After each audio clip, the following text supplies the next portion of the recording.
الحمد لله وكفى وسلام على عباده الذين اصطفى أما بعد فأعوذ بالله من الشيطان الرجيم بسم الله الرحمن الرحيم واذكر في الكتاب إبراهيم إنه كان صديقا نبيا وقال الله تبارك وتعالى والفجر وليال عشر والشفع والوتر والليل إذا يسر هل في ذلك قسم لذي حجر قال النبي صلى الله عليه وسلم ما من أيام الأمل الصالح فيهن أحب إلى الله فقالوا يا رسول الله ولا الجهاد في سبيل الله قال رسول الله صلى الله عليه وسلم ولا الجهاد في سبيل الله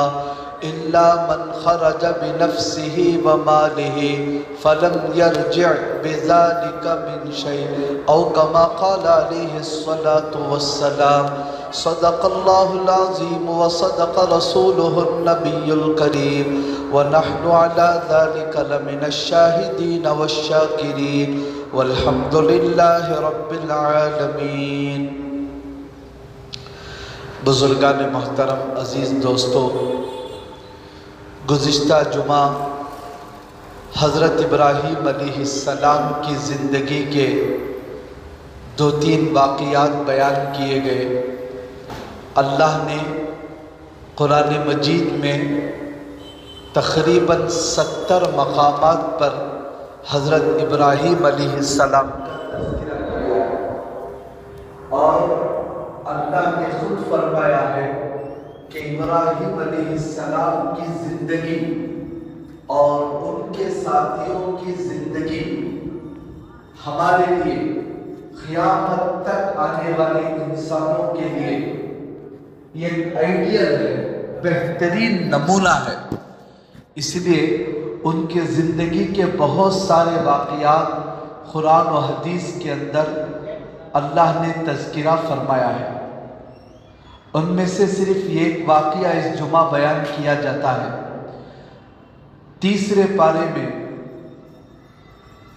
3 پارے کے 3 صفحے میں اللہ نے یہ واقعہ بیان فرمایا، وَإِذْ قَالَ إِبْرَاهِيمُ رَبِّ أَرِنِي کیف تحیی الموتى۔ حضرت ابراہیم علیہ السلام نے اللہ سے پوچھا، اے اللہ، آپ مردوں کو کیسا زندہ کرتے ہو؟ جو آدمی مر جاتا ہے دوبارہ کیسا آپ زندہ کرتے ہیں؟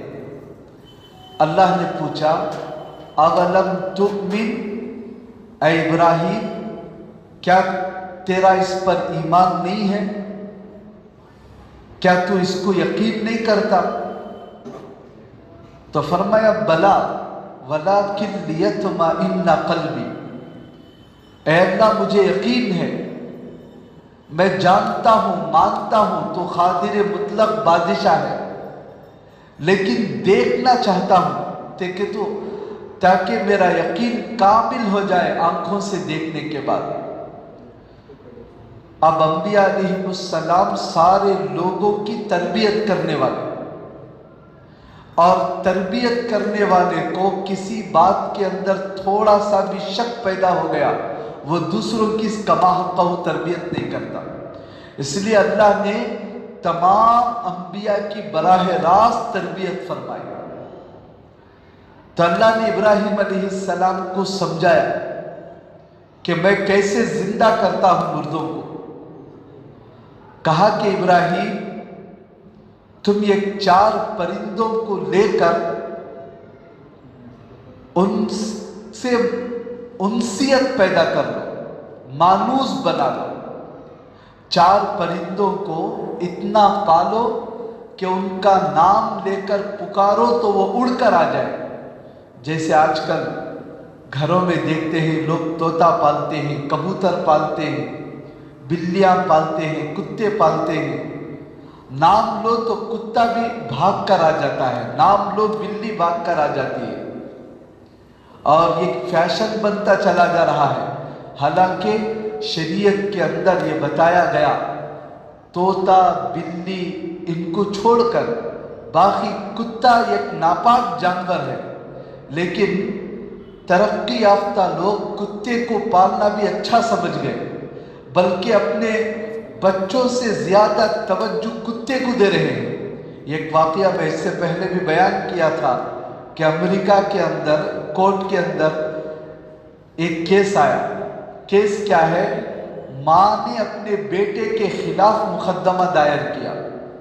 ماں نے کورٹ کے اندر کہا کہ میرا بیٹا میری صحیح نگرانی نہیں کر رہا ہے، جتنا وقت وہ اپنے کتے کو دیتا ہے وہ مجھے نہیں دیتا، روزانہ کتے کو لے کر واکنگ جاتا ہے، نہلاتا ہے، دھلاتا ہے، 4 گھنٹے اس کے ساتھ لگاتا ہے، لیکن میری طرف کوئی توجہ نہیں دیتا۔ اب امریکہ جیسا ملک جسے ساری دنیا ترقی یافتہ سمجھتے ہیں، بہت ترقی کر گیا، وہاں کا اگر کوئی بادشاہ، وہاں کا پی ایم، وہاں کا صدر اگر کسی ملک کے اندر قدم بھی رکھا تو لوگ خوش ہو جاتے ہیں، غیر کیا مسلمان بھی اندھے بن جاتے ہیں۔ ابھی آپ نے دیکھا امریکہ کا صدر سعودی عرب کے دورے پر گیا تو ان کے آنکھوں پر ایسی پٹی پڑ گئی، حلال کیا حرام کیا۔ وہی سعودی عرب کا بادشاہ کنگ فیصل، اس سے پہلے انتقال ہو گئے، ان کو ہندوستان دعوت دی تو انہوں نے صاف کہہ دیا کہ میں بتوں کے ملک میں اور جہاں شرک ہوتا ہے ایسی جگہ پر نہیں آتا۔ تو ہمارے ملک کے اس وقت جو صدر تھے، ہمارے ملک کا جو پرائم منسٹر تھا، ان سے درخواست کی کہ آپ ہمارے ملک تشریف لائیں، آپ کی طبیعت کے خلاف کوئی کام نہیں ہوگا۔ جب وہ تشریف لائے اور جہاں جہاں ان کا دورہ تھا وہاں پر جتنے مندر تھے ان سب کے اوپر بڑے بڑے کپڑے ڈال کر بند کر دیے گئے تاکہ ان کی آنکھ کی نگاہ بھی اس کے اوپر نہ پڑے، ان کو تکلیف نہ ہو۔ لیکن جب امریکہ کا صدر سعودی عرب اسلامی ملک جہاں مکہ ہے، مدینہ ہے اور لوگوں کا دعویٰ ہے کہ ہم حضرت ابراہیم کے طریقے پر ہیں، وہاں قدم رکھا اور وہاں کی ایک مسجد کے اندر گیا تو مسجد والوں نے اعلان کر دیا مسجد میں صدر صاحب آ رہے ہیں، اس لیے اس ایک دن 5 وقت کی نماز بھی مسجد میں نہیں ہوگی۔ کتنے افسوس کی بات ہے، کتنی ہمارے اندر تبدیلی آ گئی اور کتنا وقار عظمت مسلمانوں کا خدا سے بڑھ کر، دین سے بڑھ کر ان کا پیدا ہو گیا۔ اور ہماری مسلمان عورتیں جن کا بال کسی غیر محرم کو نہیں دکھا سکتے، امریکہ کا صدر آیا تو مسلمان ملک میں مسلمان عورتوں کو کھڑا کر کے باقاعدہ بالوں کو نکال کر ان کا ویلکم کیا گیا۔ آپ نے دیکھا ہوگا کتنے ہم لوگ، میں بتانا یہ چاہتا ہوں صرف، ہم لوگ کتنے گرتے ہوئے چلے جا رہے ہیں، کتنا احمقانہ کام جو ہے دوسروں کو راضی کرنے کے لیے کر دیتے ہیں، اس ملک کے صدر کے لیے کتنا اکرام کرتے ہیں، لیکن اس ملک کی حالت کیا ہے؟ یہ ماں نے اپنے بیٹے کے اوپر جب کیس ڈالا اور کورٹ کے اندر فیصلہ ہوا، کتا بے زبان جانور ہے، وہ بھوک کا اظہار نہیں کر سکتا، پیاس کا اظہار نہیں کر سکتا، وہ خود پانی نہیں نہ سکتا، اس لیے اس کو پانی نہلانا، اس کے کھانے پلانے کے لیے تمہارا بیٹا 4 گھنٹے دے رہا ہے تو وہ اس کا حق ہے۔ اگر تم کو کوئی تکلیف ہے تو تم درخواست پیش کرو، ہم اولڈ ایج ہوم میں رکھ کر تمہارا انتظام کریں گے، باقی بیٹے کے اوپر تمہاری یہ شکایت بیکار ہے، یہ کہہ کر کورٹ کے اندر سے اس کیس کو ختم کر دیا گیا۔ سن کر افسوس ہوتا ہے، جس ملک کو ہم لوگ ترقی یافتہ ملک سمجھتے ہیں، وہاں کے لوگ کتے کی جتنی اہمیت دیتے ہیں اپنی خاص ماں کی بھی اتنی اہمیت نہیں دیتے۔ تو جیسا باہر ملکوں میں کلچر چلا آ رہا ہے، دیکھتے دیکھتے ہمارے ملکوں میں بھی اور ہم بڑے بڑے سٹیوں کے اندر بھی اچھے اچھے مسلمان اپنی گاڑی میں کتا رکھتے ہیں، اپنے گھروں میں کتا پالنے کا شوق ہے۔ شریعت کہتی ہے بلا عذر اگر کوئی کتا پالے، سارا کا سارا گہانا اللہ کی رحمت کے فرشتوں سے دور ہو جاتا ہے۔